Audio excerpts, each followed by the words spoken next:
Hello, everybody. I'm here for our Bible study reading for Matthew 8. Usually, I try to put the camera down so you can see what I've done, and I'm trying to read, underneath the camera. So I'm not going to do that today. I'm just going to read it, and then I'll just show you.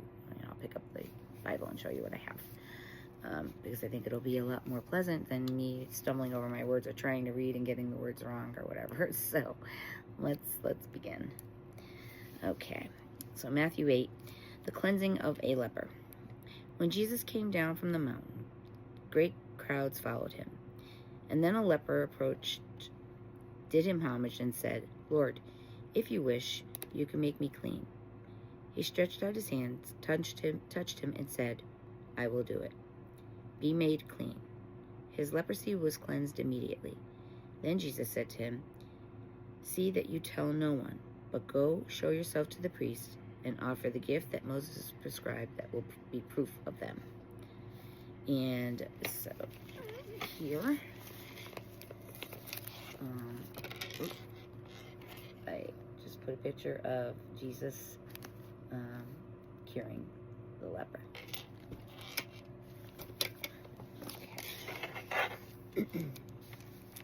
The healing of a centurion's servant. When he entered Capernaum, a centurion approached him and appealed to him, saying, "Lord, my servant is lying at home paralyzed, suffering dreadfully." He said to him, "I will come and cure him." The centurion said in reply, "Lord, I am not worthy to have you under my roof. Only say the word, and my servant shall be healed. For I, too, am a person subject to authority, with soldiers subject to me. And I say to one, 'Go,' and he goes, and to another, 'Come here,' and he comes, and to my slave, 'Do this,' and he does it." When Jesus heard this, he was amazed and said to those following him, "Amen, I say to you, in no one in Israel have I found such faith. I say to you, many will come from east and the west, and will recline with Abraham, Isaac, and Jacob at the banquet in the kingdom of heaven. But the children of the kingdom will be driven out into the outer darkness, where there will be wailing and grinding of teeth." And Jesus said to the centurion, "You may go. As you have believed, let it be done for you." And at that very hour, his servant was healed. And so here, that was my table. There's a picture. This is actually from the movie Jesus of Nazareth, and I like that, so I put that one in there. And so then I wanted to know exactly what a centurion was. Captains of the 60 centuries in the Roman legion, a Roman officer typically in charge of a century or unit of about 100 soldiers. All right, so let's continue on. The cure of Peter's mother-in-law. Jesus entered the house of Peter and saw his mother-in-law lying in bed with a fever. He touched her hand. The fever left her, and she rose and waited on him. Other healings. When it was evening, they brought him many who were possessed by demons, and drove out the spirits by a word, and cured all the sick, to fulfill what had been said by Isaiah the prophet. He took away our infirmities and bore our diseases. The would-be followers of Jesus, when Jesus saw a crowd around him, gave orders to cross to the other side. A scribe approached and said to him, "Teacher, I will follow you wherever you go." Jesus answered him, "Foxes have dens, and birds of the sky have nests, but the Son of Man has nowhere to rest his head." Another of his disciples said to him, "Lord, let me go first and bury my father." But Jesus answered him, "Follow me, and let the dead bury their dead." And I kind of wanted to know what was meant by that. So let the dead bury their dead. It doesn't mean we should neglect our families, but rather that our commitment to God, his purpose, should take precedence. It suggests those who are spiritually alive should not be held back by the past or by worldly concerns, but should focus on the present and future, particularly in the spiritual journey. Okay. The calming of the storm at the sea. He got into a boat, and his disciples followed him. Suddenly a violent storm came up upon the sea, so that the boat was being swamped by waves, but he was asleep. They came and woke him, saying, "Lord, save us, we are perishing." He said to them, "Why are you terrified, O you of little faith?" Then he got up, rebuked the winds and the sea, and there was a great calm. The men were amazed and said, "What sort of man is this, whom even the winds and the sea obey?" The healing of the garden of demonics. When he came to the other side, to the territory of the Gadarenes, 2 demonics who were coming from the tombs met him.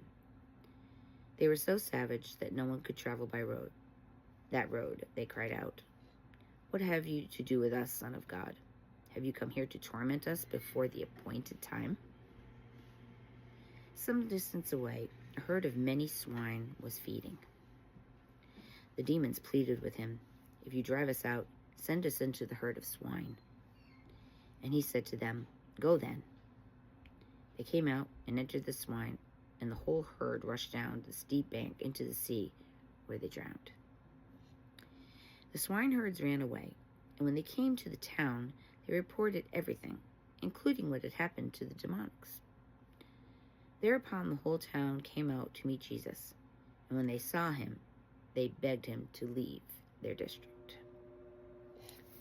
So I want to know a little more about the Garden of Demonics. Jesus encountered 2 demon-possessed men in the region of Gadarenes, and I hope I'm saying that correctly. The men are described as fierce and violent, so much so no one could pass that way or into their area. They begged Jesus to allow him to enter a nearby herd of pigs. Jesus allows them to do that so that the pig possessed by the demons rush down a steep bank and they drown in the sea. The town comes out to meet Jesus, and when they saw him, they begged him to leave as they were overwhelmed by his miracles and his power. So, and this was just,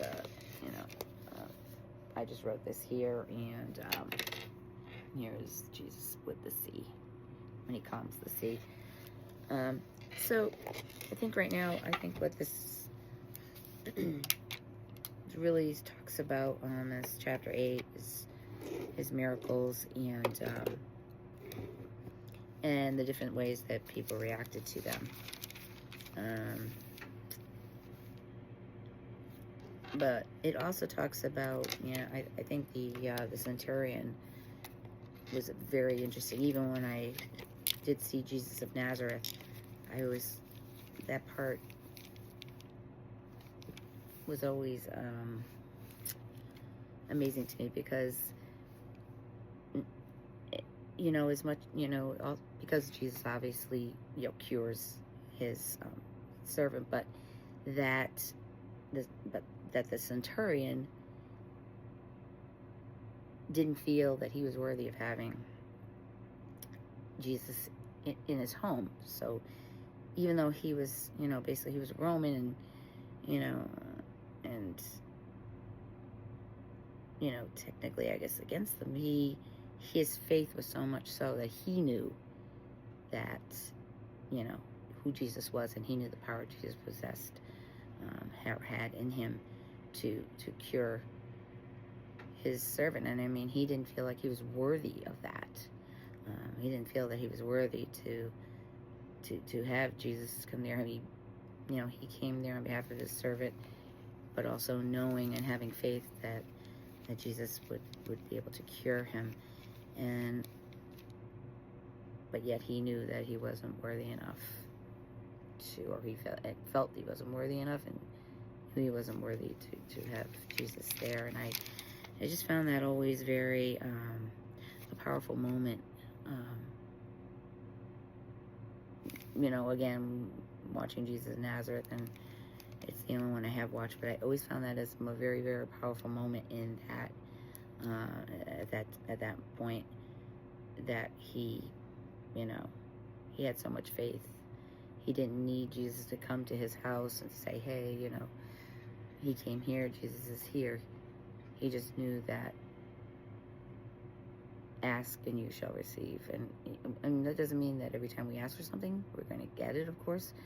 But he had faith enough to believe that could be.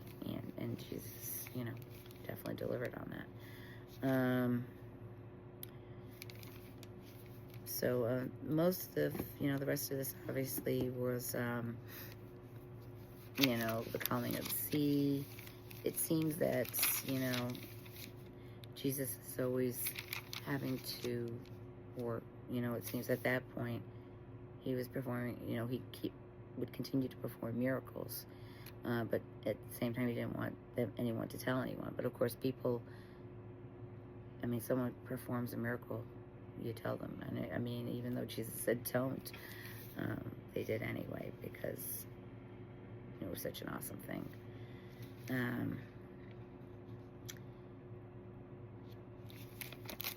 So that was a pretty short, that one was a very short chapter. So we will be going into 9. Let's see how long 9 is. 9's pretty lengthy.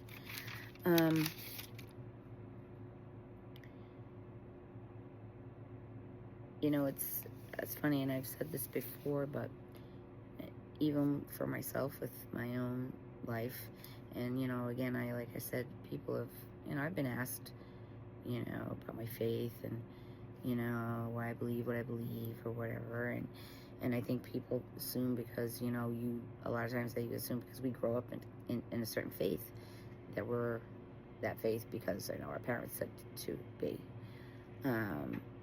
And I always tell the same story to people. I mean, I remember going to church with my dad, and, you know, my mother was a very, very faithful woman. And so, I mean, I clearly had the base for that faith, but my faith really came from the things that happened to me, that moments when I know that God, you know, when the Lord said to me, I'm here, I'm going to help you, you know. It was like in my times where I was at my lowest points that I got that miracle, and it's happened more than once. And you know, for me, I'm not gonna, you know, say what the things were, but they were moments that I knew what I believed anyway, but they just, you know, verified what I believed, that he is always there for me. He will never give you more than you can handle. And just when I was at, like, the brink of, like, I just can't take another minute, you know, of whatever was happening, it was like he just took his hand and lifted me up and said, I've got you, you know. And I think that a lot of this is the miracles that happen, if you notice, are people that come to him in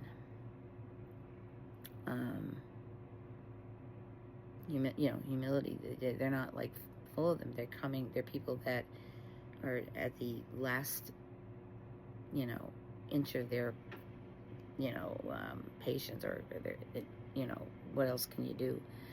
You know, what am I going to do? You know, and they know that to ask Jesus, he will help them, and he did. And like I said, I mean, a lot of times it wasn't even like I asked. I was just, you know, I was just helped. And I mean, anytime that happened, I always thank God, because never felt like I'm worthy of these miracles that have happened. You know, but they were always messages for me that I know he's there watching over me. And it doesn't mean that, you know, he's going to just sit there and, you know, take away every single thing that goes wrong, because I've had a lot of things go, wrong. It's just that I know,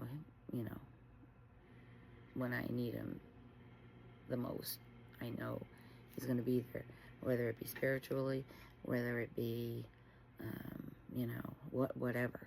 I know that he's got my back. I know I'm never alone. And so that's what I know. And that's what's gotten me through my life. And, like I said, I haven't lived a stellar life, but, and I've sinned. I haven't done anything horrible or anything, so let me just say I didn't kill anybody or anything like that, but I'm like, I'm just somebody that's trying every day, trying not to sin, trying to be a good person, trying to do the best I can, and there's times that I falter, and I know it. But he's always there to let me know, it's okay. And so,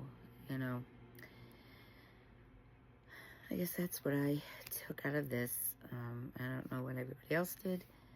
Again, I really do hope that someday, even if you just put a couple of words, let me know, what maybe your miracles have been, or what your experiences have been in your faith. I'm so sorry. Still getting over this. But yeah, I'd love to know, just share some stories. So, anyway, that is our Matthew 8. I will be posting Matthew 9 tomorrow night. And, hopefully I'll get to hear some of your stories too. That's it. I have nothing else. Hope I didn't keep it too long. I tried to keep it at a certain amount of time, 15 minutes or so. That's it. So I don't want to bore anybody. But anyway, that is all. I hope you all have a blessed night. I will be back in the morning for Saint of the Day and our Lenten reading. God bless everyone.